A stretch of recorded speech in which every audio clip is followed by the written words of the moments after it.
संजय भाई, आपका बचपन कैसा था? We used to be staying in a chawl in south Bombay. Joint family थी तो 6 बच्चे थे साथ में, हम सब साथ में रहते थे। तो हमेशा सोचता था कि फाइनेंशियली इंडिपेंडेंट होना चाहिए। From BCom to a tech entrepreneur, ये जर्नी कैसे हुई? So I will start little earlier than that. So since I was an average student, तो इतने अच्छे मार्क्स नहीं थे कि मैं साइंस में क्वालिफाई करूँ, तो कॉमर्स ले लिया। तो I used to go to banks and do statement writing. मैं वो करना चाहता भी नहीं था, पर अब जॉब ले ली है तो 6 महीना हुआ निकाला। तो आपने जब फर्स्ट टाइम जब ये कुरियर कंपनी में जब सॉफ्टवेयर बनाने का सोचा रहेगा, वो आइडिया किसका था? अभी हम लेटर की बात कर रहे हैं। So you being the owner of the company, तो टॉप मोस्ट पे जो स्पेस है उसके लिए आप कैंडिडेट कैसे चूज करोगे? तो अब तक आपका जो ओवरऑल जो लर्निंग है उसमें आपके सबसे बेस्ट लर्निंग आपको क्या मिला है? Learning is constant and every day you learn a new thing. और बिजनेस में जब भी आप कोई भी सिचुएशन में या कोई भी एक्टिविटी करते हो, तो या तो आप लर्न करोगे या आप अर्न करोगे। आप डेवलपर्स के लिए कुछ कहना चाहेंगे? जस्ट डू इट, ज़्यादा आप सोचिए मत, कीजिए।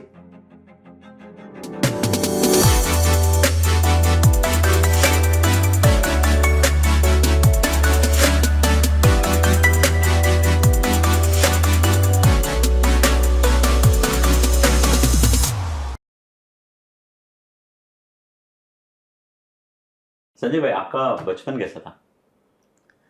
बचपन जैसे सबका होता है वैसे ही मेरा बचपन था। तो बोलते हैं जैसे बचपन में आप रॉ डायमंड होते हैं, हम्म तो आप जैसे मोल्ड होते हो, जैसे आपको कट किया जाता है वैसे आप फ्यूचर में बन जाते हैं। हम्म तो वही केयर फ्री लाइफ, हम्म। खेलना कूदना दोस्तों के साथ। We used to be staying in a chawl in south Bombay. तो हम लोग के साथ जॉइंट फैमिली थी, तो 6 बच्चे थे साथ में, हम सब साथ में रहते थे। तो साउथ बॉम्बे में कहाँ पर? कालबा देवी। कालवा।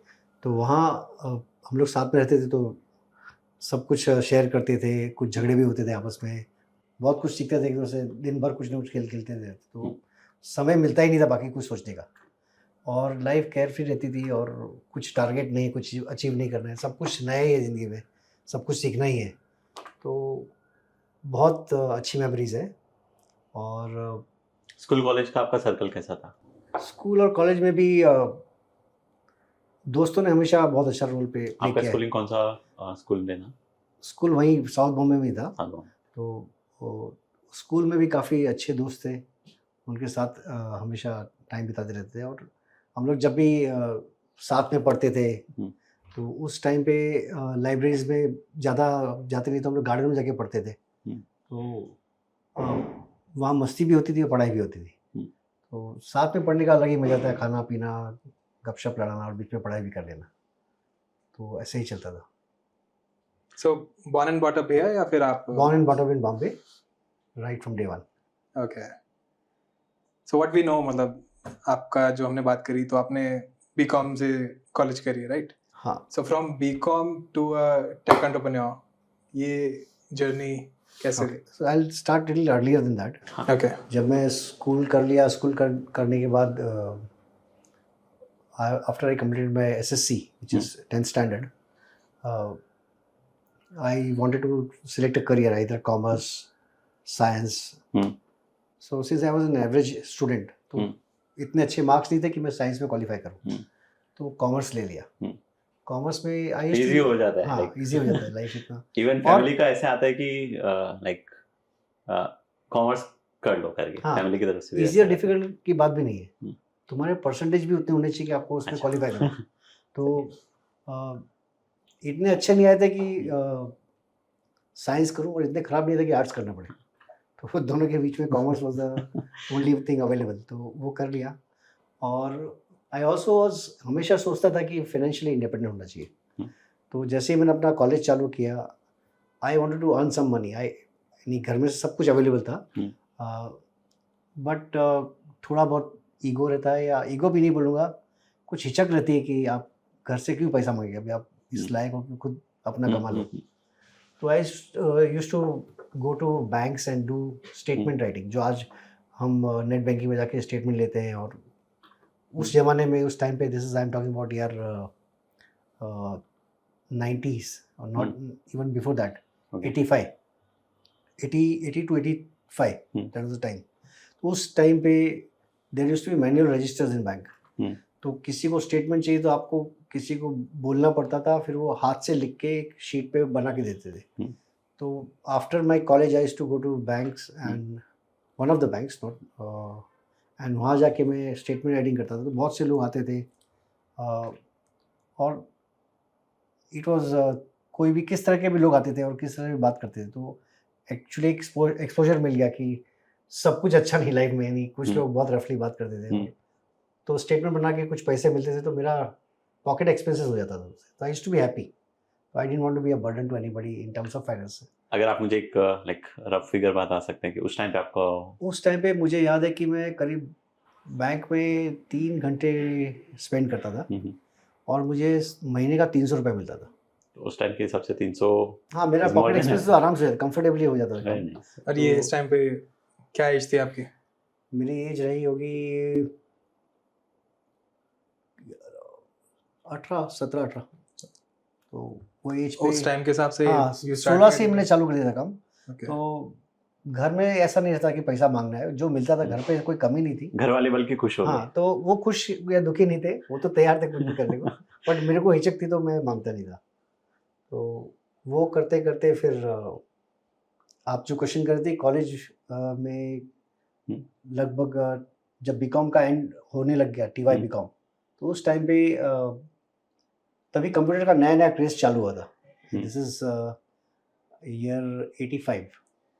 तो कंप्यूटर का नया नया क्रेज चालू हुआ था. तो हर कॉलेज में उसके कोर्सेज ऑफर नहीं कर रहे थे.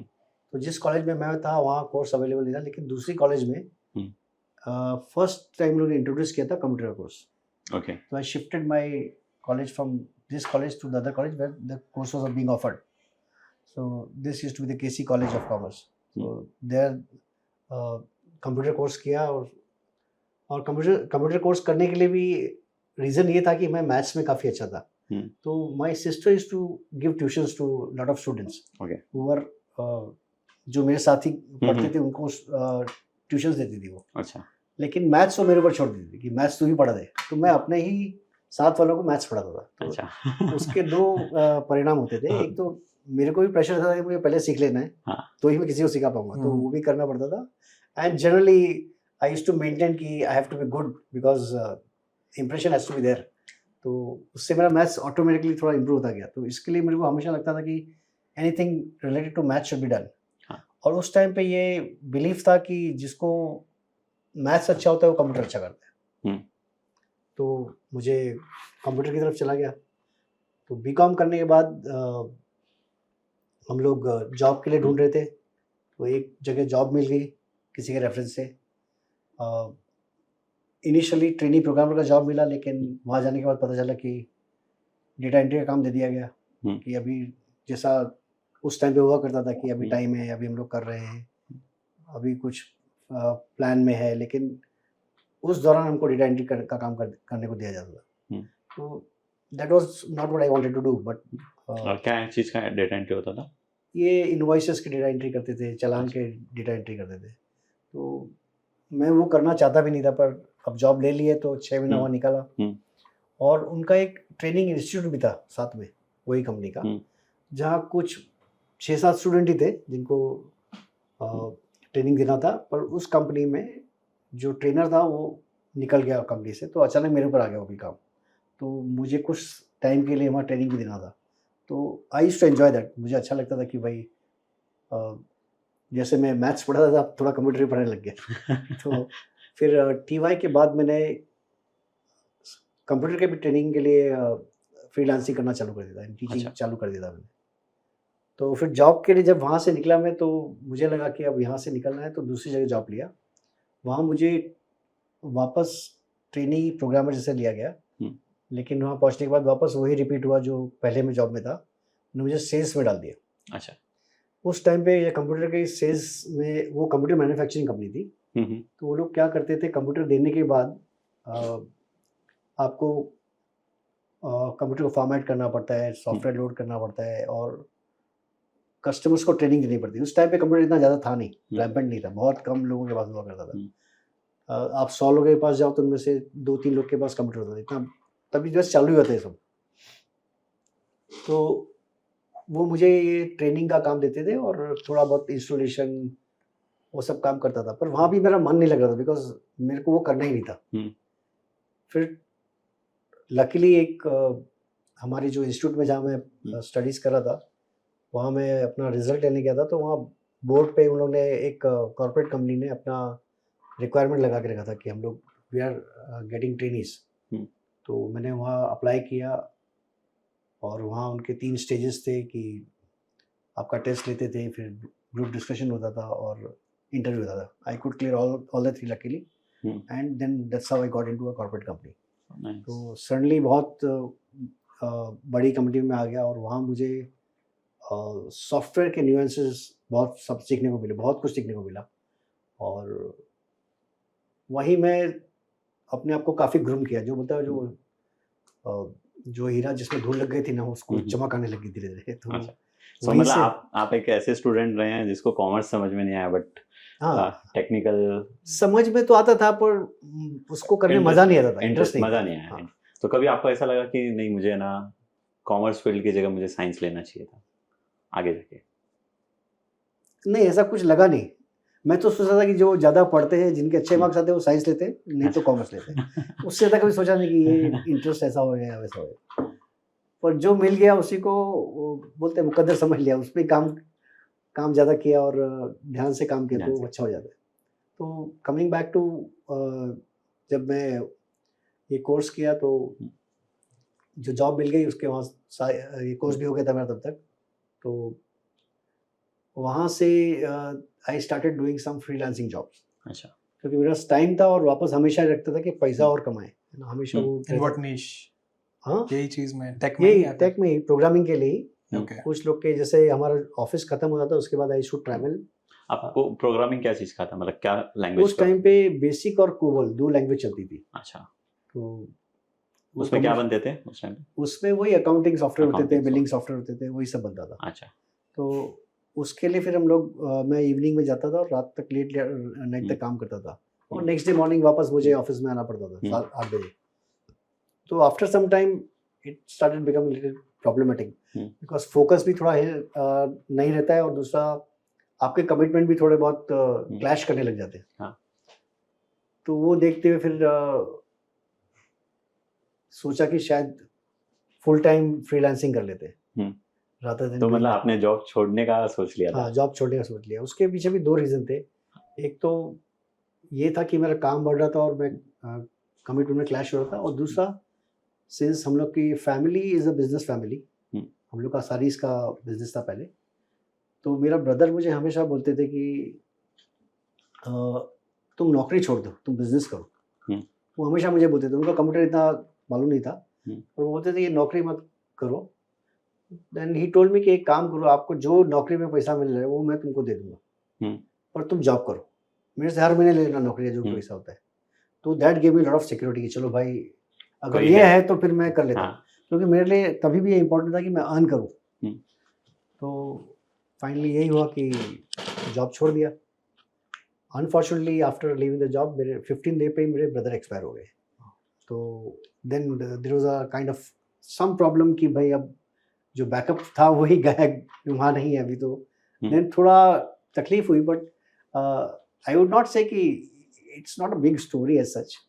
आप धीरे धीरे काम करते हैं तो वो होता रहता है ना, ऐसा कुछ नहीं कि कुछ बड़ा अचीवमेंट कर दिया, ऐसा कुछ नहीं हुआ। कि ठीक है, आप डिफिकल्टीज आई, लेकिन देन यू कीप वर्किंग तो धीरे धीरे काम होने लग जाता है। तो ऐसा कुछ ज़्यादा इश्यूज नहीं है। शुरू में करीब 6 महीने ये दिक्कत आई और धीरे धीरे करते गए। तो काम करते करते हम लोग अलग अलग कंपनी के लिए काम करते थे, टेक्सटाइल कंपनी के लिए और बॉल बेयरिंग कंपनीज के लिए, ज्वेलर्स के लिए, इनके सबके लिए हम लोग टिपिकली अकाउंटिंग और स्टॉक्स के सॉफ्टवेयर बनाते थे। और ये करते करते हम लोग को एक एक्सपोजर मिला कॉर्पोरेट कंपनी हिंदुस्तान लीवर में। अच्छा। थ्रू कॉन्टैक्ट वहाँ हम लोग को फ्रीलांसिंग करने का अपॉर्चुनिटी मिला। तो आप ये क्लाइंट्स कैसे, मतलब क्लाइंट्स को कैसे अप्रोच कर रहे थे? क्लाइंट हम लोग के जो नोन सोर्सेज थे उसके थ्रू रेफरेंसेस ही काम मिलता था। हम लोग के पास सेल्स का कोई स्किल नहीं था और कोई टीम नहीं थी, तो खुद ही को जाके बैठ के प्रोग्रामिंग करना पड़ता था। तो क्या मतलब आपको ऐसे ऑफलाइन जाना, क्योंकि उस टाइम पे तो ऑनलाइन था ही नहीं, कंप्यूटर का जमाना हाँ, ऑफलाइन ही आया करते था। थे, तो एक छोटा सा ऑफिस लेके रखा था। हाँ हाँ। उसमें मेरे साथ एक पार्टनर भी थे, हम दोनों बैठ के वहाँ काम करते थे। अच्छा। फिर थोड़ा काम बढ़ने लगा तो फिर एक आध असिस्टेंट भी रख लिए, और सेल्स और मार्केटिंग जैसा कुछ था नहीं, तो रेफरेंस से ही काम मिलता था, वो करते रहते थे। फिर ये एक रेफरेंस मिला कॉर्पोरेट कंपनी में काम करने का, तो वहाँ हिंदुस्तान से फिर एक तो कॉर्पोरेट में काम करना, यानी स्टैंडर्ड्स आर वेरी डिफरेंट। यहाँ हम लोग जब एसएमई सेगमेंट में जहाँ काम करते थे, वहाँ हम जो चाहते थे वो बनाते थे। कॉर्पोरेट में वो जो बोलते थे हमको बनाना था, उसमें डिफरेंस था। और वहाँ क्वालिटी स्टैंडर्ड्स थोड़े हाई थे, तो काफ़ी कुछ सीखने को मिला और बहुत सारे प्रोजेक्ट्स किए वहाँ। लेकिन ऑलवेज वहाँ एक दिक्कत ये होती थी कि बिटवीन टू प्रोजेक्ट्स कुछ ना कुछ लल होता था टाइम, नहीं आपके पास कुछ काम नहीं है बीच में, फिर वेट कर रहे हैं, आप फॉलोअप कर रहे हैं, आने वाला है, फिर कुछ आ जाता प्रोजेक्ट, तो वो बीच में जो गैप आता था वो थोड़ा हर्ट करता था। तो सोचा कि अब ये करने से अच्छा है कि कुछ प्रोडक्ट बनाए जो परपेचुअली चले, लॉन्ग टर्म चले, और क्लाइंट उसमें एक्यूमुलेट हो। यानी यहाँ तो क्या, मतलब आपने लाइक हर क्लाइंट के लिए सॉफ्टवेयर अलग अलग बनाने की जगह अपना खुद का एक हाँ, product खुद का का एक structure सॉफ्टवेयर किया, ऐसा बनाए जिसको software हो, सबको कॉमन बेच दिया सके। जा सके। तो वो थॉट आया, तो फिर प्रोडक्ट बनाना चालू किया। तो जो हमने काम किया था उसमें से हमने टेक्सटाइल और ज्वेलरी और बॉल बेयरिंग, इनके लिए अलग अलग सॉफ्टवेयर बनाए, और उसी दौरान कुरियर कंपनी के लिए भी सॉफ्टवेयर बनाया। अच्छा। Now the big change came here. एक जब मैंने ऑफिस छोड़ा था, तो मेरे जो बॉस थे उनको एक बड़ा प्रोजेक्ट मिला था कुरियर कंपनी का, जिसका उनको काम करना था, but some difficulty happened, she had to quit the project. कुछ इम्पोर्टेंट के कुछ फैमिली रीजंस थे, तो she was looking out for somebody जो उनको उस प्रोजेक्ट को टेक ओवर कर ले। तो I am very glad and thankful to her that she trusted me कि भाई तुम ये मैनेज कर पाओगे, और मुझे वो काम दे दिया उन्होंने। और उसके बाद फिर there was no looking back, because वो काफ़ी बड़ा प्रोजेक्ट था, बहुत कुछ सीखने को मिला। पैन इंडिया उनका ब्रांचेस का स्प्रेड था, तो we had to travel a lot. काफ़ी हमारी टीम भी बनने बढ़ा ली फिर, और पैन इंडिया हम लोग का स्प्रेड था, तो रोज कहीं ना कहीं आना जाना होता था। काफ़ी बड़े लेवल पे काम करने लगे उस टाइम। तो आप कितने लोकेशंस पे थे उस टाइम पे, और टीम का साइज क्या था? उनका और कौन से लोकेशन, साल की बात है? उनके ये this should be around 93 something, around 93 के आसपास। तो उन्होंने काफ़ी काम दिया हमको, बहुत काम किया हमने, और उसमें बहुत सीखा, और फिर अपने आप में कॉन्फिडेंस आ गया कि अभी हम कर सकते हैं। और फिर अराउंड 95 के आसपास एक और चेंज आया। ये प्रोडक्ट ये उनके लिए काम किया, वो बड़ा प्रोजेक्ट था, काम करते रहे, सक्सेसफुल हो गया, and we started earning better, and चीज़ें बहुत अच्छी होने लग गई। फिर 95 में एक बड़ा चेंज आया। मेरे एक फ्रेंड थे जो यूएस में थे, और वो इंडिया आए हुए थे मेरे पास। हम लोग ऐसे बैठे हुए बात कर रहे थे, तो उन्होंने बोला कि मुझे इंडिया से कैंडिडेट्स रिक्रूट करने हैं। तो हमारे पास तो रिक्रूटिंग का कोई बैकग्राउंड नहीं था, और उन्होंने बोला कि I want you to start, you can do this work, and will give you all the backup, all the training for you to do recruiting for us. शुरू में तो थोड़ी हिच थी, लेकिन then since he was a friend and he was giving all the assurances, we said let's go. So then we started doing recruiting. So what we had to do was to recruit people from India, all over India, and send them to the US to fulfill their requirements. तो हमने 5 साल तक ये काम किया, recruitment वो भी किया, और हम लोग का सॉफ्टवेयर काम तो चल ही रहा था। तो 5 साल तक हमने रिक्रूटमेंट किया, 95 to 2000, और ऑलमोस्ट हम लोग ने 100 कैंडिडेट्स को वहाँ भेज दिया। अच्छा। एग्जैक्टली नंबर भी राउंड नंबर आया, 100 तक पहुंच गए। और उसी टाइम पे around 2000 the IT bubble bust happened. अच्छा। तो सडनली वो बिजनेस बंद हो गया। पर that business give us lot of financially, that made us completely independent. We bought our houses and separate houses and office also. So that gave us a lot of money. Very nice. And then we said it also did a say, I would not say negative thing, लेकिन उसी दौरान जब इतना सब होता है तो हम 2 पार्टनर थे, उनके बीच में कुछ डिफरेंसेस पैदा हो गए। तो then my partner went to the US and I decided to remain in India. And that time I decided कि प्रोडक्ट कौन सा लें, तो मेरे पास 5 या 6 प्रोडक्ट थे, उसमें से कुरियर को मैंने सेलेक्ट किया बिकॉज कुरियर का मेरा बैकग्राउंड भी था जहाँ मैंने काम किया था। आई सेड कुरियर पे ही ध्यान देते हैं और फिर उस पर ही फोकस किया। So right from 2000 onwards I decided कि अभी और कोई दूसरा काम नहीं करेंगे, सिर्फ ये करेंगे कुरियर सॉफ्टवेयर। हाँ, कुरियर सॉफ्टवेयर। तो तब से हम लोग कुरियर सॉफ्टवेयर बना रहे हैं। कुरियर सॉफ्टवेयर में हमने 6 जनरेशन पे काम करे अभी। हमने डॉस से चालू किया था, फिर विंडोज़ पे आए, फिर वेब पे गए, फिर क्लाउड पे गए, हमने मोबिलिटी सॉल्यूशन बनाया। तो ये जर्नी में कॉन्स्टेंटली चेंजेस आते रहते हैं और वो हम काम करते रहते हैं उसके ऊपर। So मतलब you created some courier apps, right? So what kind of मतलब क्या प्रॉब्लम्स थी उस टाइम पे डिलीवरी एप्स की या फिर? ओके, तो when we started off as I told you कि उस टाइम पे कंप्यूटर भी नहीं होता था कुरियर कंपनीज में, और बहुत कम कुरियर कंपनीज थी। आज तो अब बहुत बढ़ गया वो। उस टाइम पे मेरे ख्याल से बॉम्बे में सब मिला के 10-12 कंपनी थी। तो हम लोग जाके मिलते थे, उनको डेमो देते थे और काम होने लग गया था। अब उन लोग का जो ऑपरेशंस होता था वो हमारे सॉफ्टवेयर पे होता था। ऑपरेशन में जैसे वो सारी डिटेल्स जो डालते थे, क्या पिकअप करना है, क्या डिलीवर करना है, उनका बिलिंग होता था, उनके कस्टमर्स की डेटाबेस बनती थी, वेंडर्स की डेटाबेस बनती थी, उनके रेट्स होते थे, ये सब काम हमारे सॉफ्टवेयर में होता था। प्लस ग्रेजुअली उनका ट्रैकिंग होना चालू हुआ वेबसाइट पे। वो सबसे इंपॉर्टेंट एस्पेक्ट था उनका कस्टमर सपोर्ट के लिए, बिकॉज कस्टमर्स वुड इंसिस्ट कि हमको ट्रैक करना शिपमेंट। तो पहले तो शुरू में तो इनके ऑफिस में ही कोई कस्टमर सर्विस वाला ट्रैक करके बताता था, बाद में सब्सिक्वेंटली दे ऑल सेट के हमको वेबसाइट ही बना के देते। तो वेबसाइट पे ट्रैक करना चालू किया। तो ऑपरेशंस होता था, बिलिंग होता था और ट्रैक एंड ट्रेस। प्राइमरली ये 3 चीज़ें हमारे सॉफ्टवेयर में होती थी, तो वही हम कॉन्स्टेंटली करते रहे। कितना बड़ा मार्केट रहेगा ये कुरियर का, मतलब as a overall logistic market लगभग आपके हिसाब से? अभी आजकल देखेंगे तो हर मैन्युफैक्चरिंग एक्टिविटी या सर्विस एक्टिविटी में आपको मूवमेंट जरूरी है। बराबर है। बिना मूवमेंट के तो कुछ होएगा नहीं। और मूवमेंट करने के लिए आपको बैकएंड में या तो ट्रांसपोर्ट कंपनी होगी या कुरियर कंपनी होगी। तो courier is backbone to many of the companies, many of the industries. आप हम भी अगर कुछ कहीं भेजना थे पार्सल, या पहले डॉक्यूमेंट्स भेजते थे या लेटर्स भेजते थे, अब तो वो बंद हो गया ईमेल के कारण। लेकिन वो सब के पीछे भी हमेशा एक कुरियर कंपनी होती थी और कुरियर कंपनी के पीछे हम होते थे। अच्छा, तो आप उनका पूरा प्रोसेस? हाँ, हम उनके बैकबोन है और वो सबकी बैकबोन है। So that's how things happen. तो आपने जब फर्स्ट टाइम जब ये कुरियर कंपनी में जब सॉफ्टवेयर बनाने का सोचा रहेगा, वो आइडिया किसका था कि भाई हम इसमें जाते हैं? हाँ, तो ये मैं आपको पहले भी बताया कि जो एक प्रोजेक्ट किया था सिंस वो कुरियर कंपनी के लिए किया था। द बॉस, हाँ, जो बॉस ने हाँ, आपको दिया था, जो हाँ। कुरियर कंपनी के लिए किया था काम, उससे काफ़ी हमने नॉलेज गैदर किया था। अच्छा। तो फिर सोचा कि इसी को बिल्ड करके एक प्रोडक्ट बनाते हैं, क्योंकि नॉलेज पूरा आ गया था। वो प्रोजेक्ट तो खत्म हो गया, प्रोडक्ट बनाया था हाँ, वो प्रोजेक्ट खत्म हो गया। अब हमारे पास तो टाइम तो था, तो सोचा इसी को बिल्ड करते हैं। जो उसके ऊपर हमने स्क्रैच से नया प्रोडक्ट डेवलप किया, बिकॉज नॉलेज बेस पूरा आ गया था। और उस टाइम पे इस मार्केट में और कोई था नहीं, कुरियर मार्केट में कोई था ही नहीं सॉफ्टवेयर जिसके लिए। तो इसलिए हम लोग क्लेम करते हैं कि we are the pioneers and the leaders in software for courier companies world wide. So that's our tag line. आपको कभी कोई इंटरनेशनल क्लाइंट्स ने अप्रोच किया? काफ़ी।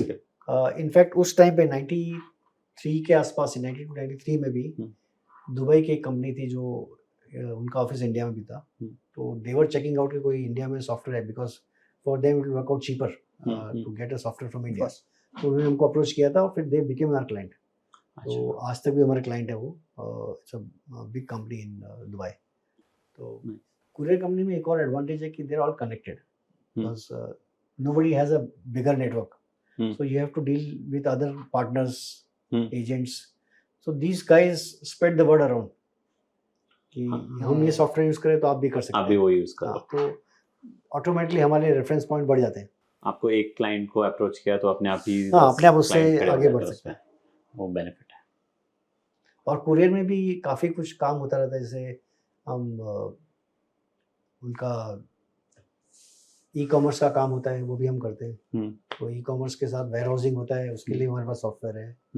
फिर इन सब के लिए CRM लगता है, उनके कस्टमर डेटाबेस के लिए, तो वो भी हमने बनाया हुआ है। और कस्टम्स के लिए भी उनका कुछ डॉक्यूमेंटेशन होता है, वो भी हमने बनाया हुआ है।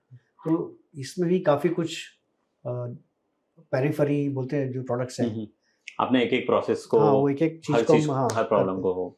तो दैट्स हाउ हमारे पास बहुत काम है कि हम हमेशा काम के लिए हमारे पास कोई कमी नहीं है। तो अभी आप फ्रीलांसिंग के लिए प्रोजेक्ट्स देते हैं? हम देते नहीं ज़्यादा, क्योंकि ये प्रोडक्ट में क्या होता है कि there is a lot of responsibility, timelines का भी रहता है और क्वालिटी का भी रहता है। तो अगर आप किसी थर्ड पार्टी को बाहर देंगे तो you have no control over timelines, number one, and quality भी कभी कभी सफ़र होती है। ऐसा नहीं कि हमेशा सफ़र होती है, लेकिन उसके लिए काफ़ी डीप मॉनिटरिंग करना पड़ता है, जो उससे अच्छा है कि आप अपने पास खुद ही रिसोर्स रख लो। तो हम लोग प्रेफर वही करते हैं कि खुद ही कर ले इन हाउस। आपने हमें बताया कि ये कुरियर कंपनीज जो है बहुत सारे इंटरलिंक्ड हैं। सो अगर आप किसी एक के साथ काम करते हैं तो आपके रेफरेंसेस काफ़ी बढ़ जाते हैं। सो जो हमें उस बारे में बताइए कि जो आपने बिगेस्ट कंपनी के साथ काम किया है, और मतलब जिस कंपनी में कंपनी ने आपको बहुत ज़्यादा हेल्प किया हो इन टर्म्स ऑफ फाइनेंशियली। बहुत सी एमएनसीज कंपनी जिनके साथ हम लोग कनेक्ट हुए हैं, लेकिन उनके साथ हमारा एनडीए साइन हुआ, we can not put their names directly. That is alright, but ऐसा हुआ है कि हम लोग ने one of the largest company in the world has become our client through reference only. Okay, तो ऐसे काम भी मिलते हैं जहाँ इंटरनेशनल क्लाइंट के साथ हम काम कर रहे हैं, and they are very big in couriers. तो अब ये मतलब क्लाइंट्स आपको मिलते कैसे? थ्रू रेफरेंसेस ओनली मिलते हैं, जो भी है वर्ड ऑफ माउथ पब्लिसिटी के थ्रू मिलता है। एक का काम अच्छा करो तो अपने आप दूसरे को रेफर करता है, एंड समटाइम्स ऐसा भी होता है कि लोग ढूंढते हुए आते हैं कि हमको ये सॉफ्टवेयर चाहिए, तो ऑटोमेटिकली हमारे पास आ जाता है वो। तो ये मतलब रेफरेंसेस कहाँ से आते थे मतलब? ये रेफरेंसेस क्लाइंट के थ्रू ही आते हैं, हमेशा क्लाइंट ही हमको दूसरा क्लाइंट देता है। अच्छा, अभी तक तो ये होता है, पर अब हम सोच रहे हैं कि हम प्रोएक्टिवली हमारे बिजनेस को और एक्सपैंड करने के लिए, हमारा रीच एक्सपैंड करने के लिए अब धीरे धीरे हम लोग सोशल मीडिया और मार्केटिंग के दूसरे तरीकों से चाहते हैं क्लाइंट को पहुंचे। तो इंटरनेशनल और इंडियन क्लाइंट के साथ में काम करने का कुछ डिफरेंस है दोनों के बीच में? Yes, very much. हम लोग दो तरह के काम करते हैं। एक तो हमारा प्रोडक्ट है जो कुरियर कंपनीज के लिए बना है, कुरियर, कार्गो, लॉजिस्टिक्स और वेयरहाउसिंग कंपनी के लिए बना है। तो ये तो एक सेगमेंट है। दूसरा, इसके अलावा हम प्रोजेक्ट्स करते हैं। तो ये टर्न की प्रोजेक्ट्स होते हैं, जो किसी का प्रोजेक्ट करने के लिए एंड टू एंड सॉल्यूशन बनाना है। तो ये हमको अगेन रेफरेंस से मिला है, लेकिन हम लोग यूएस बेस्ड कंपनी के लिए उनके प्रोडक्ट को हमने इंडिया में डेवलप किया है। So this is also one of the very key thing in our success, that American company का प्रोडक्ट इंडियन कंपनी बना रही है अंडर देयर नेम्स। अच्छा, ये प्रोजेक्ट हमने करीब 7 साल तक किया और सक्सेसफुली कंप्लीट किया है। उसके अलावा we are also doing other projects, जिसमें आज के दिन भी हम लोग one of the top 5 companies in US, उनके लिए भी हम प्रोजेक्ट कुछ कर रहे हैं इंडिया में, but it is happening through an agency. तो हम लोग को डायरेक्टली कनेक्ट नहीं कर सकते उनको, और एजेंसी ने हमको ये काम दिया। पिछले 2.5 ईयर से हम लोग वही काम कर रहे हैं, और अभी भी काम चालू है। सो अभी जो 2000 से लेके अभी जो 2025 चल रहा है, इसके बीच में कुछ अपना एक्सपीरियंस बताइए कि कैसे आपने और आगे ग्रो किया कंपनी? क्या मेजर चेंजेस आए इंडस्ट्री में या फिर आपके द वे बिजनेस में? ओके, तो एक तो मैं आपको शायद पहले भी बोला था कि टेक्नोलॉजी कॉन्स्टेंटली चेंज होती रहती है। Every 3 years the old technology goes off and the new technology comes in. तो हमको उसके साथ पेस रखना पड़ता है। उस टेक्नोलॉजी चेंज के साथ हमारी टीम को भी कोप अप करना पड़ता है। तो हमको हमारी टीम को भी रीजनरेट करना पड़ता है। जैसे आज किसी ने एक टेक्नोलॉजी में सीखा है काम पर, 3 साल बाद उसको नई टेक्नोलॉजी को ऑपरेट करना पड़ता है। तो या तो हम नया टैलेंट को सोर्स करें, उसको वापस सिखाएं, या हमारे एग्जिस्टिंग टैलेंट को ही अपग्रेड करके ले। तो हम लोग प्रेफर ये करते हैं कि हमारे एग्जिस्टिंग टैलेंट को ही अपग्रेड करके उनके पास नॉलेज बेस रहता है। तो ये हमारा कांस्टेंट प्रोग्राम चलता ही रहता है ट्रेनिंग का, और इसलिए हम लोग ने सक्सेसफुली अबाउट 6 जनरेशन्स अभी तक कंप्लीट किए हैं हमारे सॉफ्टवेयर के। Same software in different platforms. तो अभी हमारा 6th जनरेशन चल रहा है, और अभी भी हमारा while we are having our software in the market, we are already working in the next level of project. अच्छा, तो वो अभी भी चालू है अपडेट करने का। सो मैंने सुना है कि जैसे सॉफ्टवेयर कंपनीज क्या करती है कि एक कंपनी का जो एम्प्लॉय वर्क कर रहा है सीनियर लेवल पे, या फिर जिसको अच्छा एक्सपीरियंस है, दूसरे सॉफ्टवेयर वाली कंपनी उसको हायर कर लेती है अपने, और वो ग्रो करने का करते हैं। तो ऐसा कभी कोई सिनारियो है कि जिसमें लाइक दूसरे कंपटीटर्स आपके एम्प्लॉयज को हायर करने की कोशिश कर रहे हैं, या फिर आपने कभी कोई किसी एम्प्लॉयज को हायर करने के लिए बुलाया हो? और वो बेनिफिट देता है? मार्केट में तो ऐसे बहुत सारी एक्टिविटीज होती रहती है, पर हम हमारे काम पे ही फोकस रखते हैं. What others are interested doing they can do whatever they want to do. Will keep doing what we want to do. And fortunately हमारे पास जो टीम है काफ़ी सालों से हमारे साथ है. वही कोर टीम हमारे पास टीम मेंबर्स है जो 30 साल से हमारे साथ काम कर रहे हैं, 15 साल से काम कर रहे हैं. अच्छा, 30 तो साल से? हाँ, ये सब हमारे पुराने टीम मेंबर्स है. We are trying to take good care of them and they are also like family to us now.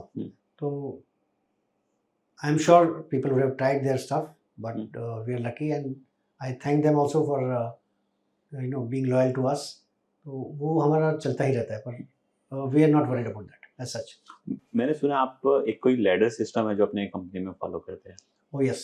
तो ये लेडर सिस्टम वही है कि कॉन्स्टेंटली टेक्नोलॉजी चेंज होता रहता है और एक रोल पे आप काम करते हैं. तो हमारा मानना ये है कि हर 3 साल में आपको अपने रोल को चेंज कर देना चाहिए. अदरवाइज यू आर स्टैग्नेटिंग, यानी आप उसी जगह रहोगे तो ना कंपनी आप ग्रो कर पाओगे ना कंपनी को ग्रो करने दोगे. तो हर 3 साल में हम चाहते हैं कि आपका रोल कम्प्लीटली चेंज हो जाए.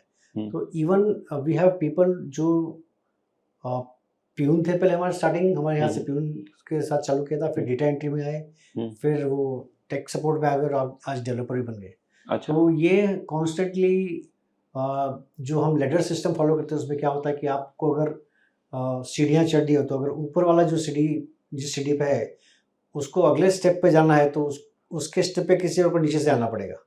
तो ये उसके नीचे वाला उसके ऊपर डिपेंड करेगा. तो लाइकवाइज एक साइकिल सी बनी रहती है जो नीचे वाला ऊपर वाले को हेल्प कर रहा है और ऊपर वाला उसके ऊपर वाले को हेल्प कर रहा है. तो इससे ग्रोथ भी हो जाती है और नॉलेज शेयरिंग भी कम्प्लीटली हो जाता है. तो इसमें ओवरऑल और क्या इम्पैक्ट पड़ता है? मतलब क्या लाइक एज अ ग्रोथ तो ठीक है, क्या एम्प्लॉय का रिटेंशन बढ़ता है इससे? डेफिनेटली, बिकॉज उनको पता है कि हम जहाँ हैं उससे उनको नेक्स्ट लेवल पे जाने के लिए अपॉर्चुनिटी मिलने वाली है. तो that keeps them going and that is one of the reason हमारे यहाँ लोग रहते हैं कि उनको अगला पड़ाव ऑलरेडी दिख रहा है कि अब मेरे को यहाँ ये जाना है.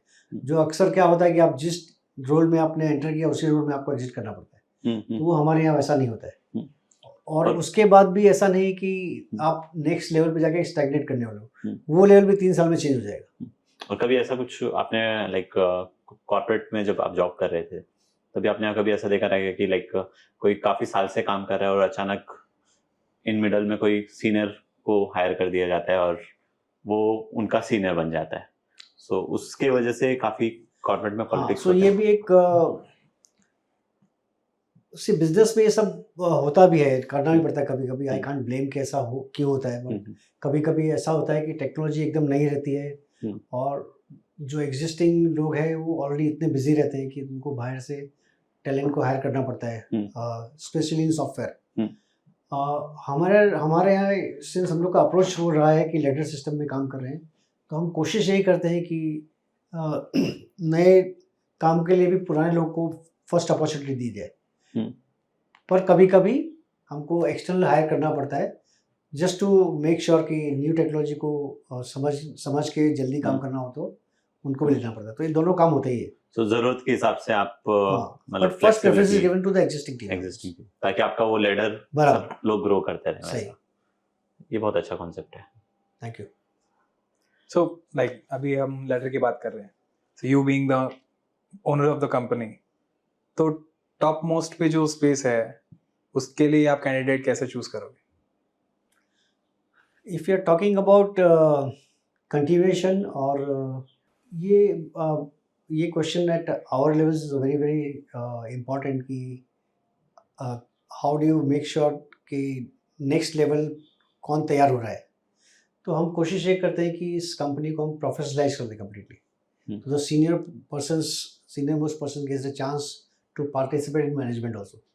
तो ऐसा नहीं कि वो जिंदगी भर सिर्फ स्टाफ या मैनेजर ही बना रहेगा. ही और she can participate in management and we are looking at future also in a way that the whole company is professionalized rather than it is a family closely held company. So हमारा अभी आज के दिन तो ये सोचना है, आगे वक्त ही बताएगा. So ये पूरा जो जर्नी है इसमें आपके हिसाब से फैमिली का क्या रोल रहता है? लाइक एज अ एंटरप्रेन्योर आपके फैमिली का क्या रोल रहा है? See, family support is utmost important. इसको हम दो भागों में डिवाइड करेंगे तो एक when you are part of a family and when you have your own family. Yes. So when you are part of a family, your mother, father, your brother, your siblings all play a very, very important role because there are always ups and downs in the business. And in such cases, you need a solid support. तो वो हमको हमेशा family देती रही है. And जैसा मैंने initially बताया था कि हमारी बिजनेस फैमिली रही हुई है, तो मुझे उन्होंने इंस्पायर किया और इनक्रेज किया कि मैं भी बिजनेस में आ जाऊँ rather than doing a job. I don't say doing a job is bad. Everything has its own merit. So I am not here to make a judgment, value judgment that ये अच्छा और वो बुरा है. सबका अपना अपना एडवांटेज है. तो बट यस, अगर सपोर्ट होता है तो you can take that risk. Post when it comes to your family, that is my wife, my daughters, they have played key role in my business growth also. My wife is actively participating in the business. She takes care of the accounts and the HR aspect of the business, so that I am free to focus only on my technical aspect of the business. So she has been a strong pillar in the company. Yes. And my lovely daughters, give me reasons to constantly look at opportunities. When I come back home, look at them, and all the problems are gone. So it's a blessing to me, I think. So it's very, very vital for the family support is very, very important. तो अब तक आपका जो overall जो learning है उसमें आपके सबसे मतलब सबसे बेस्ट लर्निंग आपको क्या मिला है एंटरप्रेन्योरशिप? सबसे बेस्ट लर्निंग बोलना बहुत डिफिकल्ट है because learning is constant and every day you learn a new thing. तो ये बोलना बहुत डिफिकल्ट होगा कि सबसे बेस्ट क्या था. ईच वन टीचर्स कुछ ना कुछ आपको नया देके जाता है. तो आई वुड जस्ट से कि आप अपने काम पे ध्यान रखिए. बस आप काम करते रहिए, चीज़ें अपने आप होती रहेंगी. तो आपको बिजनेस में काफी दूसरे चैलेंजेस भी आए होंगे, तो आप उन सबसे कैसे डील करते हैं? लाइक सबसे पहला एक एग्जांपल समझ लो, टाइम मैनेजमेंट, और फिर हो गया लाइक एम्प्लॉयज को मैनेज करना, एक हो गया कस्टमर्स को मैनेज करना. तो इतनी सारी चीजें, और आप एज ए इंडिविजुअली लाइक कितना हैंडल हो सकता है और इसको कैसे हैंडल करते हो? आई थिंक ये सिचुएशन में जो भी होता है लाइफ में, बहुत सारे चैलेंजेस आते ही हैं. तो आई नॉर्मली मैं सोचता हूँ कि whatever happens for good.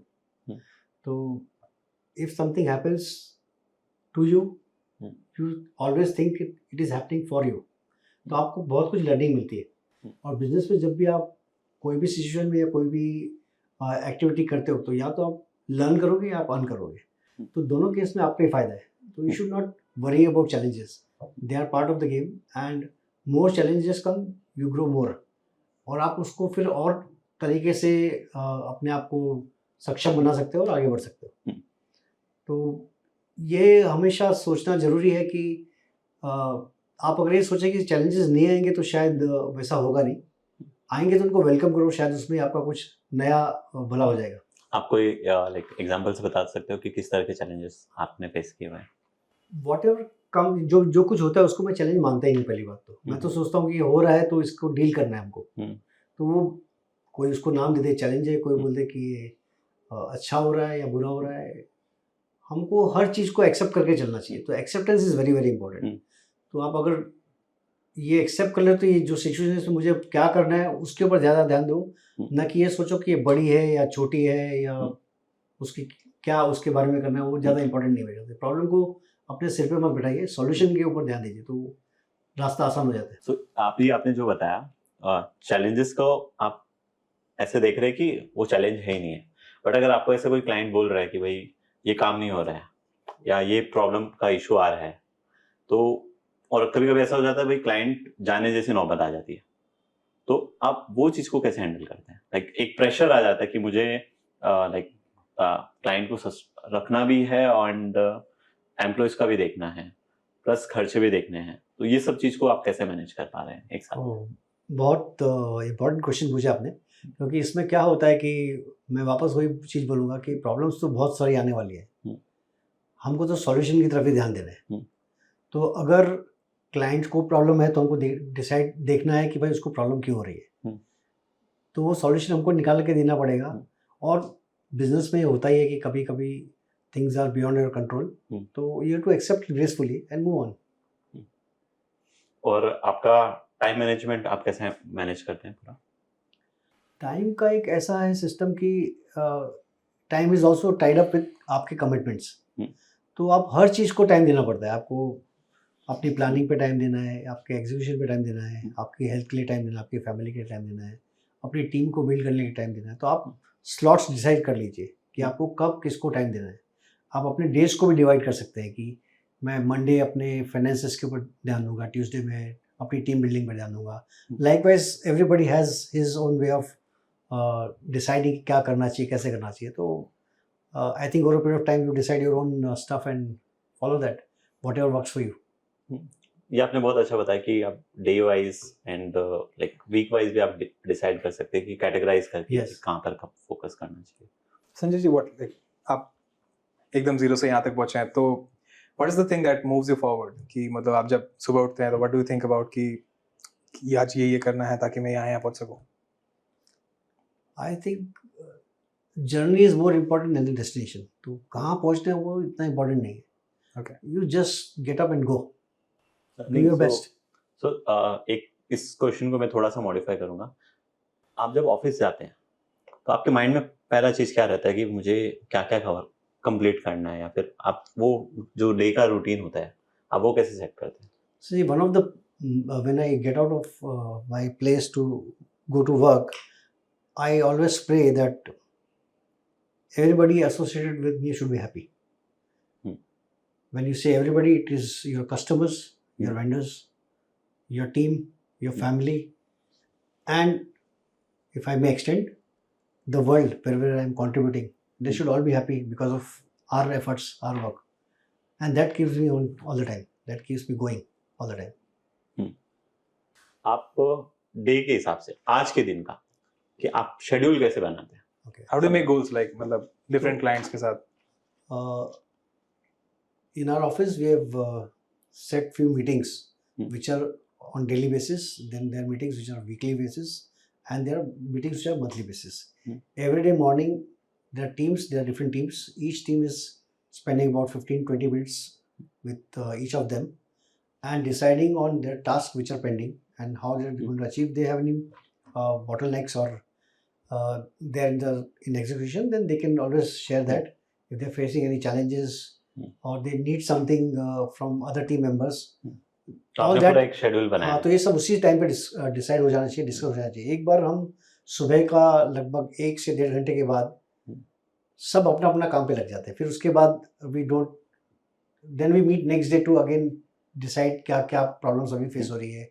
अब इसको नहीं तो क्या होगा कि हम दिन भर अगर इसको ओपन रखेंगे तो काम हैम्पर हो जाता है, काम नहीं हो पाता है. सब बातों में लगे रहते हैं, मीटिंग्स में लगे रहते हैं और काम हाथ से छूट जाता है. तो हमने एक टाइम दिया हुआ है कि शुरू के सुबह 1 घंटे या 1.5 घंटे मैक्सिमम आप अपना जितना डिस्कशन करना है, जितनी इश्यूज सॉर्ट आउट पूरा डे प्लान वो डे प्लान कर लो आप, और फिर आप नेक्स्ट डे के लिए छोड़ दो. बाकी टाइम आप काम पे ध्यान दो. और वीकली और मंथली मीटिंग्स में क्या मंथ गोल्स? और तो ये हर सॉफ्टवेयर कंपनी के लिए बहुत इंपॉर्टेंट है कि आपने आप प्रोजेक्ट्स भी करते हैं, क्लाइंट्स के साथ डील करते हैं, तो एक रिट्रोस्पेक्शन होता है कि आपने क्या क्या गलतियां की, कैसे इम्प्रूव किया जा सकता था, या क्या लैकिंग था जो इसमें प्रोवाइड करना चाहिए था, या हमको कुछ एडिशनल रिसोर्स एक्वायर करने हैं, या कुछ हमारे वर्किंग में चेंज करना है. तो वो हम मंथली बैठ के डिस्कस करते हैं. और इसके अलावा एक और चीज़ जो बहुत इंपॉर्टेंट है, जो हम नॉर्मली वीकली करते हैं पर कभी कभी फोर्टनाइटली होती है, जो हमारे प्रोडक्ट का नेक्स्ट स्टेप क्या रहेगा, उस प्रोडक्ट को एनहांस करने के लिए हमको क्या क्या करना है. तो उसके लिए हम एक तो कस्टमर से कॉन्स्टेंटली फीडबैक लेते रहते हैं कि आपको क्या क्या सिस्टम में चाहिए वो, और दूसरा हमारी टीम जब कस्टमर के साथ डील करती है तो उनको पता रहता है कि इस जगह उनको चैलेंजेस है, तो वो सब भी हम लोग इकट्ठा करके एक पूल बनाते हैं जिसको हम कॉन्स्टेंटली अपने सॉफ्टवेयर को अपडेट करने के लिए यूज़ करते हैं. सो ये जितना भी डेवलपमेंट का प्रोसेस होता है इसमें आपको अलग अलग क्लाइंट की तरफ से रिक्वेस्ट भी आती होगी कि ये चीज़ करना है, वो करना है. तो कोई ऐसा मुझे आप कोई वियर्ड सिनारियो बता सकते हैं जो पॉसिबल नहीं होता था और बट आपको क्लाइंट पुश कर रहे हैं या रिक्वेस्ट कर रहे हैं, वैसा कुछ? ये क्वेश्चन में ऐसा है कि एक तो हमारा प्रोडक्ट है, प्रोडक्ट की एक कैरेक्टरिस्टिक होती है कि वो इस तरह से काम करता है. अब कोई चाहता है कि मुझे प्रोडक्ट तो लेना है, लेकिन मेरे हिसाब से काम करे, तो ये बहुत डिफिकल्ट चीज़ है, क्योंकि आप सपोज प्रोडक्ट मल्टीपल लोग यूज़ कर रहे हैं, ऑलरेडी देर एग्जिस्टिंग जो क्लाइंट्स हैं वो यूज़ कर रहे हैं, आप आके बोलेंगे कि नहीं मेरे को इसको इस तरह से करना है, तो बाकी जो कस्टमर यूज़ कर रहे हैं उनको ये पता नहीं कि अब इसका कैरेक्टर बदल जाएगा, तो उनको पहले ट्रेनिंग देना पड़ता है, तो वो कहीं कहीं हमको ना बोलना पड़ता है। ये डिफ़िकल्टी बहुत ऑफन आती है। अब उनके कुछ और तरीके निकाले हैं कि हम लोग उनको अलग से एक्सपोर्ट करके फाइल दे देते हैं, उसके ऊपर सॉफ्टवेयर बनाते हैं, तो ये रेगुलर चैलेंज हमारे लिए आता है कभी कभी कि लोग अनरिजनेबल रिक्वेस्ट हम जिसको बोलते हैं वो लेके आते हैं कि हमको सॉफ्टवेयर का कैरेक्टर ही बदल देना है, तो ये एक डिफिकल्टी आती है। तो अगर आप like as a business owner नहीं होते तो आप क्या होते नेक्स्ट? क्या होता आई थिंक जो है उसको एक्सेप्ट कर लेना चाहिए, क्या होता तो क्या है। लाइक आपका कोई शौक कि मुझे ये बनना था बचपन में, ऐसा कुछ? जैसा कि आपने बताया कि आपको गाना अच्छा लगता है, शायद मैं कोई योगा टीचर होता, या योगा में ज़्यादा मेरे को इंटरेस्ट है, और थोड़ा बहुत स्पिरिचुअल और फिलोसफिकल चीज़ों में काफ़ी इंटरेस्ट है, तो शायद मैं उस तरफ ज़्यादा जाता। आप एस्ट्रोलॉजी में मानते हैं? मानने का मतलब है कि अगर तुम जो मैं सोचता हूँ साइकोलॉजिकली, लोगों के पास जब तकलीफ आती है तो लोग ये सब चीज़ों पे की तरफ मुड़ते हैं, और उससे आपको थोड़ा सेटिस्फेक्शन मिलता है और आपको उससे थोड़ा रिलीफ मिलता है, तो मेरे ख्याल से there is nothing wrong in taking such advice and just feeling good about things. Beyond that तो I am not sure whether it works और नॉट। आगे का आप लाइक लाइफ में आप आगे एज क्या गोल्स लेके चल रहे हैं? Giving back to the society. This is what we at our stage, in some stage in our life, we start thinking that I've got so much love, affection, so many things that I've got, as you mentioned, friends, family, and whatever I acquired from life. One thing is that we need to pay back. So, whatever way you can do that, in terms of sharing your knowledge, helping somebody come up in life, people who are not having advantageous life, you can do whatever little you can do for them. हम हिंदी में बोलते हैं तन मन धन से, कोई भी तरीके से आप अगर किसी की मदद कर सकते हैं तो you should take that as a big opportunity for yourself. Life में मीनिंग आ जाएगा, नहीं तो आपको लगेगा शायद लाइफ ऐसी निकल गई। सो संजय भाई, अभी है ना एआई का काफ़ी बहुत ज़्यादा तरह से पुश हो रहा है मार्केट के अंदर, तो कहीं ना कहीं मुझे लग रहा है कि लाइक इंजीनियर्स हो गए, सॉफ्टवेयर डेवलपर हो गए, ग्राफिक डिज़ाइनर हो गए, कंटेंट राइटर हो गए, ये मार्केट को लाइक कितना लाइक पुश मिलेगा या फिर बैक साइड होने वाला है? Like in as a job, अगर मैं आज डेवलपर बनना चाहता हूँ और आने वाले 5 साल के बाद मेरा करियर कैसा रहेगा? तो जो आप बार बार रिपीटेटिव काम करते हैं उसको आप ऑटोमाइज कर देते हैं, तो आपको बार बार वो काम नहीं करना पड़ता। अब जब ये स्टेज हमने क्रॉस कर लिए तो अब यह है कि ये हम क्यों कर रहे हैं बार बार, हम मशीन से क्यों नहीं करवा ले। तो इसका लॉजिकल एक्सटेंशन है कि आप मशीन लर्निंग में जाइए और आप एआई में आइए, जहाँ आर्टिफिशियल इंटेलिजेंस आपके लिए काम करेगी, आपके मॉडल को समझेगी और उसको बार बार आपको करनी चाहिए, वो खुद ही आपसे डेटा से लर्न करके काम करके दे देगी। तो I think it's very logical to think कि the next step would be to get seriously into AI and ML. So आपको लगता है कि लाइक डेवलपर्स का जॉब नेक्स्ट आने वाले टाइम में एज अ डेंजरस जोन में रहेगा? हाँ, अभी इनिशियली ये लग रहा है कि काफ़ी जगह ऐसा हो गया है कि अब प्रोग्राम्स भी एआई एमएल के थ्रू किए जा रहे हैं, तो चैट जीपीटी आपने सुना होगा, उसमें भी प्रोग्रामिंग होने लग गई है, और बहुत सारा writing jobs, copy writing jobs, और बहुत सारे मॉडल्स भी लर्न करके ऑटोमेटाइज कर दिए गए। तो अब थोड़ा बहुत थ्रेट तो आ रहा है, बट ऑलवेज ये रहा हुआ है कि एक चीज़ बंद होती है तो दूसरे दरवाजे खुल जाते हैं। तो आई एम श्योर कि इसमें से भी कुछ नया निकल के आएगा, जो लोग को वापस काम मिल जाएगा उससे और नया कुछ करने को होगा। आप डेवलपर्स के लिए कुछ कहना चाहेंगे? डेवलपर्स को it's a very hard job for them, तो उनको नई चीज़ें सीखते रहना चाहिए और जस्ट डू इट। ज़्यादा आप सोचिए मत, कीजिए तो आप प्रोग्रेस कर सकते हैं। और इस फील्ड में स्पेशली चीज़ें कॉन्स्टेंटली बदलती रहती हैं, तो आपको नई नई टेक्नोलॉजी को सीखते रहना चाहिए, तो आप ऑटोमेटिकली आगे बढ़ते रहेंगे। संजय भाई, टू क्लोज दिस, कुछ हमारे ऑडियंस के लिए कहना चाहेंगे आप इन टर्म्स ऑफ मतलब आपकी लाइफ के बारे में कुछ एडवाइस? मैं एक लाइन बहुत पसंद करता हूँ, जो कॉन्स्टेंटली मुझे गाइड भी करती रहती है, वो है सुख चाहो तो दुख मत दो। तो keep all the people around you very happy, your happiness will also be guaranteed. Very nice. Thank you, Sanjay bhai. Thank you very much. Thank you so much. पूरा पॉडकास्ट देखने के लिए बहुत बहुत धन्यवाद। ऐसे ही और पॉडकास्ट देखने के लिए चैनल को सब्सक्राइब करें। Thank you very much.